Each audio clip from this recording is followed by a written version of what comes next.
Bonjour à tous, c'est Elisabeth, j'espère que vous allez bien. Je vous retrouve aujourd'hui pour le calendrier de l'Avent 2020, le premier chocolat de notre calendrier de l'Avent. L'année dernière, j'avais fait ce petit concept où tous les jours on se retrouvait autour d'une vidéo, et cette année, vous avez été nombreux à me relancer en me disant Elisabeth, s'il te plaît, ça serait chouette qu'on se retrouve tous les soirs comme ça, autour du sapin de Noël. Alors je n'ai pas encore sorti ma déco, je ne sais pas si vous avez vu. Nous avons eu un petit week-end de polémique où nous avons fait un vote à main levée et j'ai perdu. Voilà, parce que logiquement, le premier week-end de décembre, on fait le sapin de Noël. Sauf que cette année, le calendrier est mal foutu parce que le 1er décembre tombe aujourd'hui, mardi. Donc c'est-à-dire qu'au lieu de faire le sapin le week-end dernier, on va être obligé d'attendre une semaine, quoi. Donc, moi j'étais d'avis à faire le sapin même carrément le 2 novembre. Mais mes colocataires n'étaient pas d'accord, donc j'ai perdu au vote à main levée. Et on fera le sapin la semaine prochaine, donc je sortirai mes décos après. Pour l'instant, c'est pas trop Noël, sauf mon pull, que je mets toute l'année, donc du coup c'est Noël toute l'année. Pour les paillettes. Bref, donc le concept du calendrier de l'Avent, si vous découvrez cette chaîne et que vous vous dites, mais mon Dieu, mais quelle est cette femme? Mais magnifique, oui, je sais. Enfin, je sais. Elle fait avec. Elle a appris à faire avec. Trêve de plaisanterie. Donc le principe, c'est que vous posez des questions, donc soit par mail, soit par Messenger, soit par Facebook, soit par YouTube aussi, sous la vidéo, pourquoi pas. Et j'essaye de traiter une vidéo par jour, avec un thème par jour. Et nous allons commencer aujourd'hui avec un thème, on commence fort. On commence avec Ouria, qui m'a posté un commentaire sous une vidéo, qui me disait ceci. Attention, j'espère que vous avez le moral. C'est parti. 2020 arrive à son terme. Effectivement, Ouria, dans quelques jours, nous serons en 2021. Et tu me disais ceci, 2021 va se révéler très compliqué jusqu'en 2026, selon plusieurs médiums, on ne va pas les citer, ça sert à rien. Ces médiums parlent de chaos, surtout en 2021, janvier, février et été 2021, qui seraient vraiment les périodes les plus sombres de l'histoire, qui va arriver là, c'est le chaos. Donc le chaos, c'est le chaos. En dessous, il n'y a pas, c'est le chaos. Effondrement économique, comment voyez-vous l'avenir, vous, de votre côté, Elisabeth, qui êtes médium également? Alors, on va essayer de traiter cette fameuse question. Ce qu'il faut comprendre déjà, Ouria, c'est que je fais partie des médiums qui ne s'intéressent pas vraiment à tout ça. Non pas que je ne me sente pas concernée, mais en fait, faire des voyances ou faire des prédictions au niveau France, au niveau Europe, au niveau politique, au niveau international, etc. Franchement, je laisse ma place à qui veut parce que, en fait, c'est un sujet qui m'intéresse pas. Je sais que ça peut paraître énorme ce que je dis, mais sincèrement, je m'en fous complètement. Donc, aller faire des vidéos pour donner des prédictions sur ce qui va se passer ou ce qui éventuellement pourrait se passer, parce que c'est de la voyance. Donc c'est pas une science exacte. Donc voilà, ça m'intéresse pas. Alors comme j'ai tendance à faire vraiment que ce qui m'intéresse, bizarrement, moi je reste centrée sur les trucs qui me font vibrer. Les trucs qui me parlent pas, je fais pas. Tu vois ? Et puis, je critique pas les visions que vont avoir ces médiums, ces voyants, etc. Je critique pas du tout, mais c'est pas ma vision à moi. Tu vois ? Moi, déjà, j'ai du mal à dire à tout le monde, écoutez les amis, alors 2020, c'était une année de merde, mais alors 2021, on va tous crever. Voilà. À très bientôt. Ouais, franchement, c'est hyper négatif comme discours. Après, on peut parler de difficultés. Là encore, on va parler peut-être d'annonciation, finalement. On peut dire aux gens qu'on va avoir des mois difficiles, mais enfin, économiquement, je pense qu'il ne faut pas être devin pour comprendre que, vu la situation qu'on vient de traverser en 2020, je ne pense pas que, économiquement parlant, on va rentrer sur l'autoroute de la fortune. Enfin, je veux dire, à un moment donné, il faut être logique. Là, c'est pas de la voyance, c'est une question de logique. Tous les commerces qui ont été obligés de fermer à cause du Covid, forcément vont avoir des conséquences économiques affreuses. sur les mois à venir. Donc je pense que là, c'est pas de la voyance, c'est de la déduction. C'est de la logique. Tu vois. Donc parler de tout ça, moi je vais pas parler de catastrophes, de chaos, de tornades, de typhons, de tremblements de terre, de oulala, il y a une météorite comme dans Armageddon qui va percuter la France et on va tous crever. Non, je vais essayer d'être plus positif que ça. Et je vois l'avenir de manière positive parce que dans tout ce qu'on traverse, logiquement, il y a une leçon. Donc à moins d'être complètement con, qu'on comprenne pas, ça arrive. Excusez-moi, je suis vulgaire, mais enfin, mon amour, c'est un sujet qui me tient un petit peu à cœur quand même. C'est que normalement, suite à ce qu'on vient de traverser, on a compris qu'il fallait peut-être changer des trucs, tu vois. Parce que 2020, c'est un peu l'année du changement. Beaucoup même l'année du changement. Ce sont des prises de conscience. Donc moi, je trouve que c'est une année qui est quand même très positive. Très positive. J'ai du faux problème avec le masculin et le féminin. Hein. Je suis un peu dyslexique, beaucoup même. Donc ça se ressent de temps en temps. Mais je m'en excuse, hein, je suis désolée. Mais moi je me dis, avec tu vois le recul que j'ai sur les consultations de voyance, les guidances, etc., que je peux faire, si je devais faire une conclusion, je dirais que l'année 2020 est une excellente année de prise de conscience. C'est-à-dire qu'au final, les gens qui avaient des difficultés dans leur couple, ont envie de se séparer, ceux qui vivaient seuls se sont rendus compte qu'ils étaient beaucoup trop seuls, ceux qui étaient mal accompagnés étaient vraiment mal accompagnés, ceux qui travaillaient avec des cons, ils ont appris à travailler à la maison tout seuls, ils se sont rendus compte qu'en fait ils n'avaient plus du tout envie d'aller travailler avec des cons, et il y a une espèce de remise en question globale sur tous les axes de leur vie. Donc au final, cette pause qui nous a été imposée, normalement, a déclenché une prise de conscience sur quelque chose qui n'allait pas. Combien de gens se sont séparés après le confinement? T'imagines? T'étais pas trop sûr que tu vivais avec quelqu'un que t'aimais plus. Au final, tu te retrouves enfermé H24 avec quelqu'un que t'étais pas sûr de pas aimer. Au bout de 3 semaines, t'es certaine que tu l'aimes plus. Et à la fin du confinement, t'as envie de te barrer et t'as plus envie de revenir. Prise de conscience. Tu vois, il y a plein de gens aussi qui travaillaient dans une ambiance qui était assez négative. Au travail, il y avait de la pression, il y avait un patron qui était un peu lourd, une collègue de travail qui foutait tout le temps, qui lançait des calomnies, qui lançait des rumeurs, machin. Et là, tout le monde est séparé, tout le monde travaille à la maison. On a plus ce contact avec tous ces personnes finalement qui étaient toxiques. C'était des liens toxiques. Eh ben, prise de conscience, je change de boulot. Hop, je change, je fais autre chose. Allez hop. Donc moi je trouve qu'il ne faut pas voir ça de manière négative. J'en ai déjà parlé d'ailleurs. Là j'ai réussi à parler au féminin. Bravo. Il faut plutôt voir ça comme une phase de changement, de prise de conscience, d'évolution, etc. Moi je pense que dans tout ce qui nous arrive, il y a quelque chose de positif. Donc 2020, globalement, c'est quand même une année de prise de conscience. Évidemment, je dirais qu'il va y avoir aussi des conséquences sur 2021 au niveau économique, au niveau des entreprises, au niveau de plein de choses. Forcément, c'est un redémarrage. Tu ne fais pas redémarrer un pays en 15 jours. Donc, il faut être logique. Là, je ne suis pas économiste, mais bon, j'ai du bon sens quand même. Flûte. Donc voilà.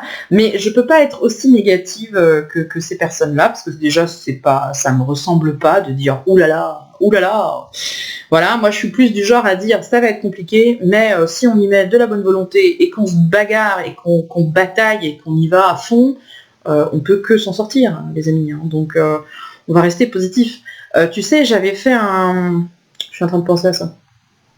J'avais fait un live sur le groupe coaching en mars, juste quand le confinement est tombé. On m'avait demandé, tiens, on peut faire un live là-dessus, qu'est-ce que t'en penses toi du Covid, on va tous crever ou pas. Donc j'avais donné des prédictions avec des dates, etc. Donc pour l'instant, franchement, je me félicite. Bravo. Quasiment tout bon. Sauf que j'avais pas pu venir le reconfinement. Mais enfin, les dates que j'avais données et les prédictions que j'avais faites en mars collaient très très bien, en fait. Donc je suis contente de moi. Voilà, donc je le dis, je suis pas honte. Par contre, reconfinement, ouais, alors là, cette histoire-là, j'avais pas vu venir, mais en même temps, je te dirais que même les scientifiques ne l'avaient pas vu venir non plus. Donc c'est rigolo, parce que quand des médiums ne voient pas le truc, on dit ouais, mais forcément, vous êtes tous nuls, vous êtes des arnaqueurs et tout, machin, enfin bref. on s'en prend plein la tronche. Par contre, quand c'est un conseil de scientifiques qui se vautre lamentablement, on dit rien. On dit rien, on n'en parle même pas d'ailleurs.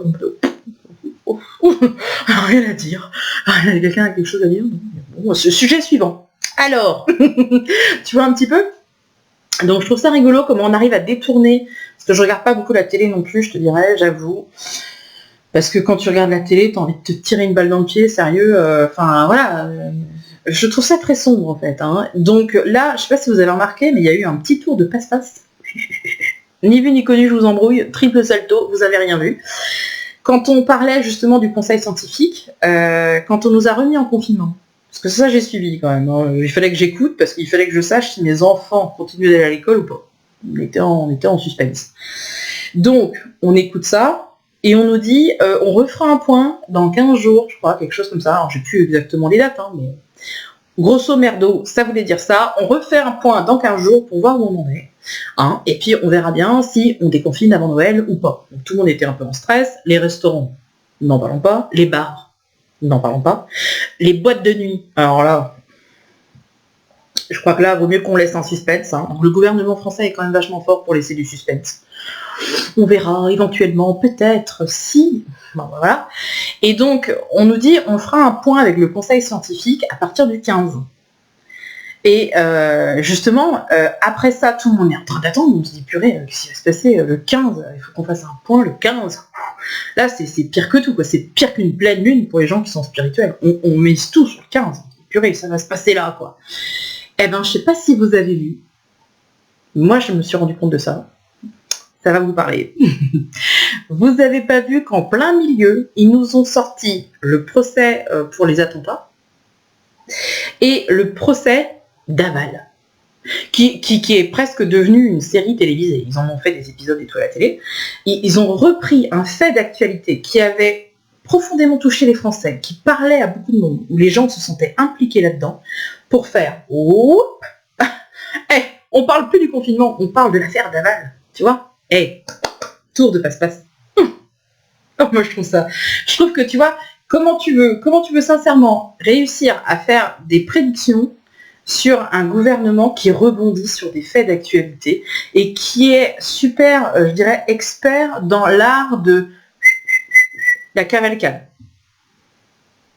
Ni vu ni connu, je t'embrouille. C'est un peu comme quand tu fais un tour de magie à des enfants. Vous avez vu la boîte, elle est là? Ouais, vous avez vu? Ouais. Et entre-temps, tu fais un truc dans le dos. Hop, non, elle était là, au fait. Moi, j'ai l'impression que c'est exactement ça qu'on est en train de faire. Donc, je me sens pas concernée par toutes les prédictions très très sombres, etc., au niveau de l'avenir économique français, politique aussi. Qu'est-ce que c'est chiant. Ah, c'est le sujet qui me... Je peux pas te faire une vidéo d'1 heure sur là-dessus. Ah, je suis incapable, je pourrais pas. Et je veux pas, ça m'intéresse pas. Mais moi, je me dis que je reste positive. Je me dis que le pire est passé, les petits commerçants ont réussi à réouvrir, on va croiser les doigts que les gens fassent attention et qu'ils respectent les gestes barrières, etc., etc., etc., bien que je me dis que, voilà, au final, est-ce qu'il ne faudrait pas qu'on les touche? Parce que si à chaque fois qu'il y a une épidémie, on se retrouve tous enfermés chez nous, on n'a pas fini, hein, je crois. Donc, et puis si ça se trouve, on l'a eu.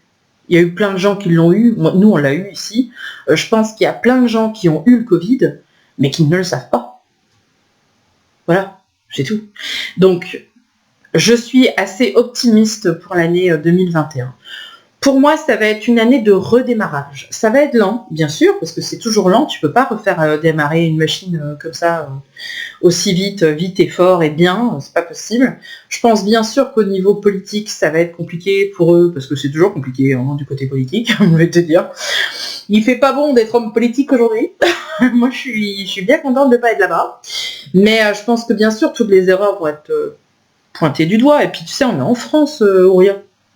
Donc en France, qu'est-ce qu'on fait? On n'est jamais content. Donc le gouvernement fait un truc, ouais, ils sont nuls, ils ont fait un truc, mais c'est nul. Voilà. Le gouvernement fait rien, ouais, mais le gouvernement est nul, ils ont rien fait, forcément ils sont nuls. Enfin, tu vois, on n'est jamais content. On n'est jamais content. Donc forcément, ça peut être que compliqué, je veux dire, à revenir.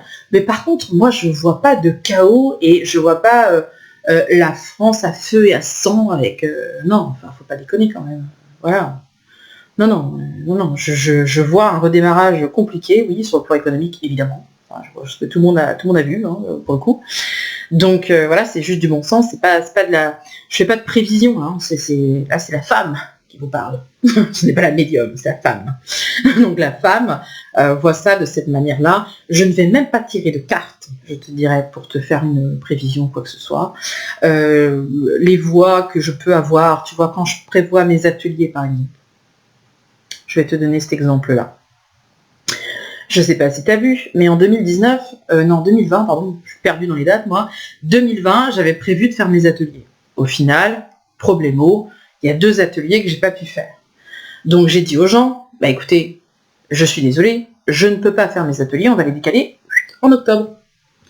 Donc il y a des gens qui ont paniqué, parce que dès qu'on change un truc, on panique dans le boulevard, ça y est, on est perdu, on essaie de m'emmener, on fait chute de tension. Et puis il y a des gens qui se sont adaptés.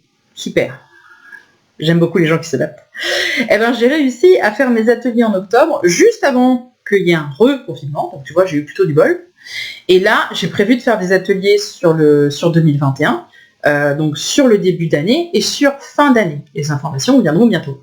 Mais du coup, il fallait bien que je mette des dates. J'étais obligée de mettre des dates. Moi, je vais pas m'arrêter de vivre parce qu'il y a un Covid dans l'air. Je veux dire, sinon, t'arrêtes de vivre, t'arrêtes tout, quoi. On va tous se coucher, on allume le gaz et point barre. Enfin, au bout d'un moment, voilà. Donc, j'ai prévu mes ateliers à Brocéliande et il y a des personnes qui sont complètement flippées à l'idée de s'inscrire à Brocéliande ou de programmer quelque chose. Et là, je vais penser à une personne que... Donc, il faut réussir à composer avec le stress des gens et les crises d'angoisse et l'anxiété, etc. Donc, j'ai une personne qui m'a contactée début octobre en me disant « Elisabeth, je veux faire Brocéliande.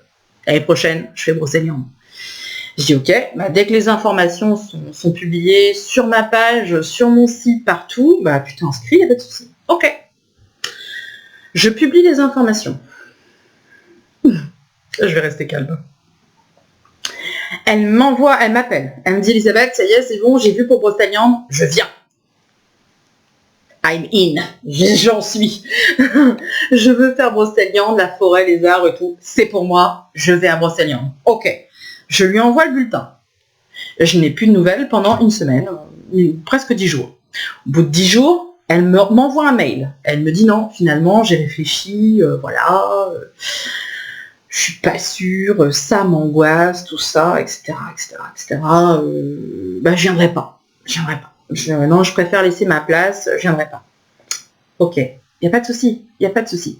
Moi, je vais chercher personne. Vous voulez venir, vous venez. Vous voulez pas venir, vous venez pas. Il n'y a pas de souci, c'est pas grave.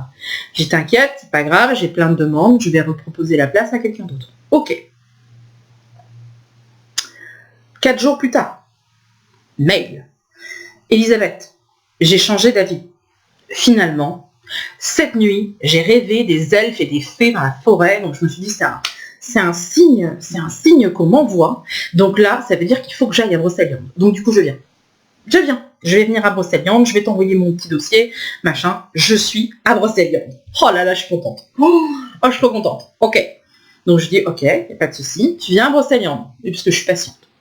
Je suis quelqu'un de très patiente. Jusqu'au moment où, poum, je sens que ça va tomber. Mais je suis patiente. Et puis, ça a duré quelques jours encore. Et puis, bizarrement, je reçois toujours pas le bulletin signé, daté, etc. Donc, je la relance, je lui dis, écoute, j'ai toujours pas reçu, en fait, ton papier. Il faut juste que tu me dises oui ou que tu me dises merde. Si c'est oui, youpi. Si c'est non, tant pis. Mais comprends que je peux pas continuer à attendre que quelqu'un, peut-être, vienne et me réserve une place, puisque non de-delà, j'ai des demandes tous les jours. Donc, sois juste précise. Est-ce que tu sais, et c'est à un moment donné, est-ce que tu sais ce que tu veux? Et là, elle me répond, Zen, j'aurais dû lui dire, attends, bouge pas. Avant de prendre ton appel, je vais faire un petit peu de capoeira sur ma pelouse, ça va me détendre, ça va m'aligner en plus. Elle me dit, écoute, finalement, moi j'ai peur. J'ai peur parce qu'il y a le Covid. Donc si je m'inscris, mais qu'il y a le Covid, du coup je peux pas venir. Ouais. Donc du coup, foutu. Je lui dis, mais non, c'est pas foutu. C'est-à-dire que si j'ai prévu de faire un atelier le week-end de la Saint-Valentin, le 14 février, et qu'on ne peut pas le faire, no stress, on le fera le 14 décembre, ou on le fera le 11 novembre, ou on le fera le 18 avril, enfin on s'en fout, mais on va le reprogrammer, c'est pas perdu. C'est pas grave. Elle me dit, oui, mais tu te rends compte avec l'actualité, tout ça, machin, moi j'ai peur. Je dis, mais attends, t'as peur. Mais, enfin, t'as beaucoup plus de chances ou de risques, c'est pas au moment de les choses, mais t'as quand même beaucoup plus de risques de te tuer sur la route que d'avoir le Covid. Enfin, en partant de là, en réfléchissant 2 secondes, t'as 50 000 manières de crever avant le mois de février. Enfin, je veux pas être négative, hein, bien sûr, mais enfin, il faut quand même avoir conscience qu'on n'est pas grand-chose sur cette terre. Hein. Ce soir, tu vas te coucher, demain, tu ne travailles pas. Tu vas te faire un thé dans la cuisine, tu fais un AVC, tu tombes sur ton carrelage, tu meurs. Enfin, je veux dire, si tu restes en te disant qu'il peut t'arriver un truc et qu'à n'importe quel moment tu peux crever, mais tu fais rien. Tu fais rien de ta vie. Tu fais rien parce que tu as peur. Donc à ce moment-là, tu vas pas non plus, tiens, il est 15h, il faut que j'aille faire une course à Carrefour. Eh ben, va pas à Carrefour. Tu as 3 km à faire avec ta bagnole, et si tu te tues, et si tu fais un malaise, et si tu fais un AVC, et si tu fais une tumeur, et en fait, si tu es malade, mais que tu le sais pas, comment tu fais? Eh ben, tu le fais pas. Donc, à un moment donné, il faut quand même réussir à... Excusez-moi. À un moment donné, il faut quand même réussir à travailler sur ces angoisses, ces peurs, ces craintes, etc., etc., etc., parce que sinon, tu ne vis pas. Tu ne vis plus, tu fais plus de projet, tu fais plus rien. En me disant, bah ouais, le pire des scénarios va arriver, ça va être le chaos total, on va tous crever. Non mais attends, arrête quoi, arrête. Moi je préfère avoir un discours positif, dire aux gens, ça sera compliqué. Évidemment c'est compliqué, c'est toujours compliqué. Mais si vous vous donnez les moyens, si vous y croyez, si vous vous lancez dans des projets et que vous y mettez tout votre tripes et tout votre temps et toute votre énergie, vous avez d'autant plus de chances de vous en sortir que si vous ne faites rien.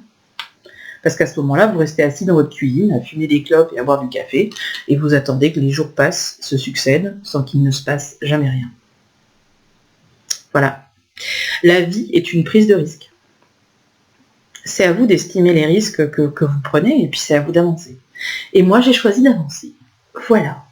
Donc moi, je dirais que l'année 2020 se clôture, que c'était une bonne année, globalement. J'ai passé une très bonne année 2020, j'allais dire 2021, haha, lapsus, ça veut dire que 2021 sera une année extraordinaire et qu'il se passera certainement beaucoup de choses, positives ou négatifs, mais dans la vie, ce n'est jamais toujours positif. Il faut apprendre de ses erreurs, il faut apprendre des épreuves et il faut accepter d'évoluer. Voilà, Roya, mon point de vue sur la question. Et demain, on se retrouvera bien sûr pour la 2e vidéo de notre petit calendrier de l'Avent, pour le 2 décembre. Je vous souhaite à tous une excellente soirée et je vous dis à très bientôt. Salut!